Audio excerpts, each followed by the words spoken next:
Hey everyone, welcome back to my YouTube channel. It's me Jade, and for today's video I am going to show you on how to fund your Ethereum wallet. It can be Coinbase wallet, Trust wallet, or kung ano mang wallet yan, basta Ethereum ang inyong hinahanap na fundan, then this video is for you. So keep on watching. Okay, so to start with is the first thing you need to have the Ethereum address ng fundan ninyo. So kunin nyo sa wallet,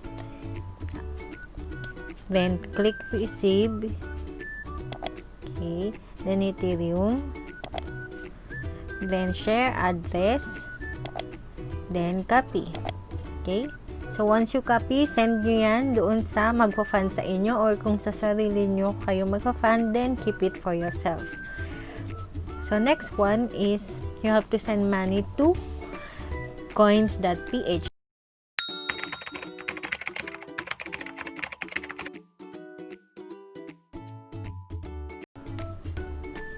Okay, so send money, send to bank, view all,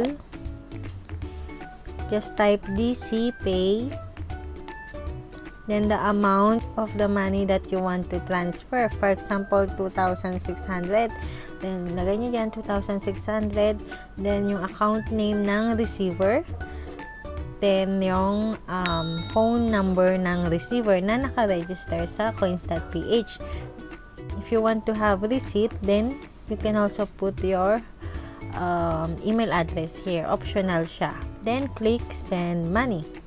So afterwards, pag nasend nyo na kay coins.ph yung pera, then go to coins.ph. So dito siya mapupunta sa peso wallet.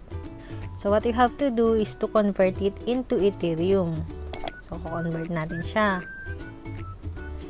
Lalagay nyo yung peso value 2,600, then you will receive change to Ethereum.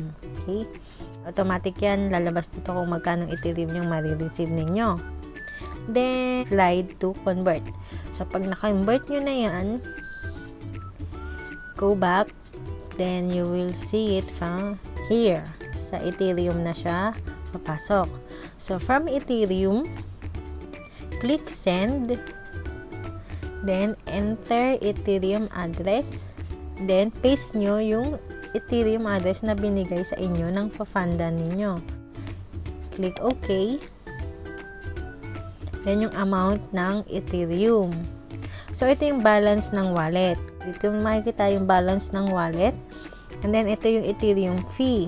So what you have to do is yung wallet balance minus yung Ethereum fee, then ayun yung pwede yung Ethereum na mailalagay dito.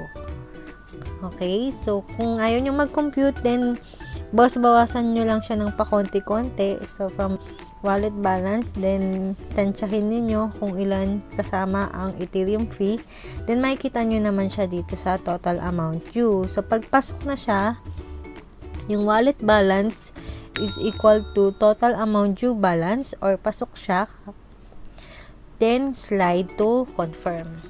So that's it. Go back to your wallet in few minutes, makikita nyo yan dyan. And kung gusto nyo naman makita yung status ng sinend niya, then go to history. Okay, then you will see here either waiting for confirmation or payment successful. Okay, ka-friendships, hope mayroon kayong natutunan sa video na to, and please do not forget to hit like, share, and subscribe button, pati na rin ang inyong notification bell button for more updates. Thank you for watching, and see you on my next video. Bye!